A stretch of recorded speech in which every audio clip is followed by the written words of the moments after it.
మీరెప్పుడైనా court room లో ఉన్నప్పుడు అబద్ధం చెప్పారా? లేదంటారా? ఒకవేళ మీరు నిజం చెప్పినా గానీ తరువాత అది అబద్ధం అని ప్రూవ్ అయితే అది ఎవరి తప్పు?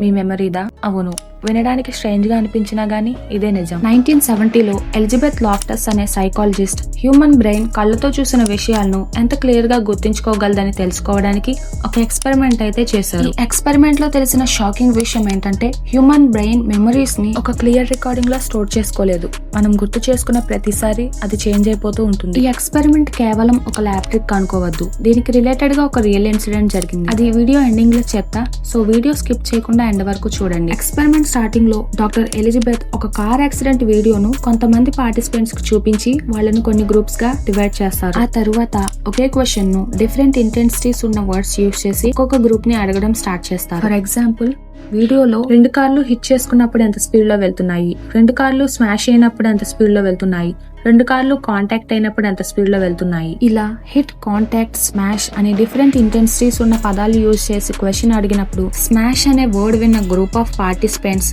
కాంటాక్ట్ ఆర్ హిట్ అనే వర్డ్ విన్న గ్రూప్ ఆఫ్ పార్టిసిపెంట్స్ కంటే కార్ 40% ఎక్కువ స్పీడ్ లో వెళ్తున్నట్టు ఎస్టిమేట్ చేశారు. కానీ ఇది ఇక్కడితో అయిపోలేదు.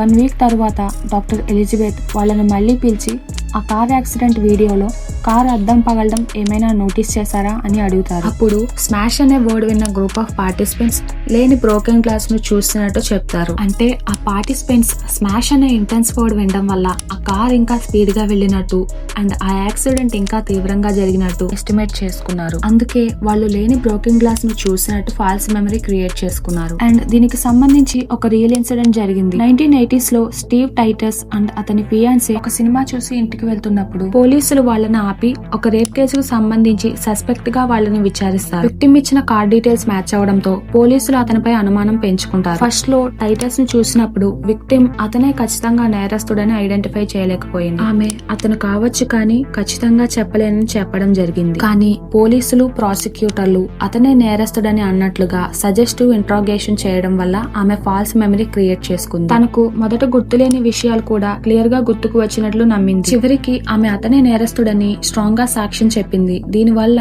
ఏ ఫిజికల్ ఎవిడెన్స్ లేకపోయినప్పటికీ టైటస్ కు జైలు శిక్ష పడింది. ఆ తరువాత టైటస్ ఫియాన్సే అండ్ అతని లాయర్ అసలైన నేరస్తుని వెతకడానికి ట్రై చేసినప్పుడు అదే సమయంలో వేరే నేరాలు చేసిన ఒక వ్యక్తిపై అనుమానం కలుగుతుంది. DNA టెస్ట్ ద్వారా టైటస్ నిర్దోషి అని, నేరం చేసిన వ్యక్తి మరొకరని నిర్ధారణ అవుతుంది. కానీ టైటస్ ను జైలు నుండి రిలీజ్ చేసినప్పటికీ ఆ తర్వాత కొంతకాలానికే మానసిక వేదన కారణంగా హార్ట్ అటాక్ తో మరణించడం జరుగుతుంది. సో మన మెమరీ అనేది ఒక క్లియర్ రికార్డింగ్ కాదు. అది మనకి ఒకళ్ళపై ఉన్న ట్రస్ట్, వాళ్ళ వర్డ్స్ అండ్ వాటి ఇంటెన్సిటీస్ బట్టి టైం తో పాటు మనం గుర్తు చేసుకున్న ప్రతిసారి మారిపోతూ ఉంటుంది. So be careful when you jog your memory. If you like this video, like, share and subscribe.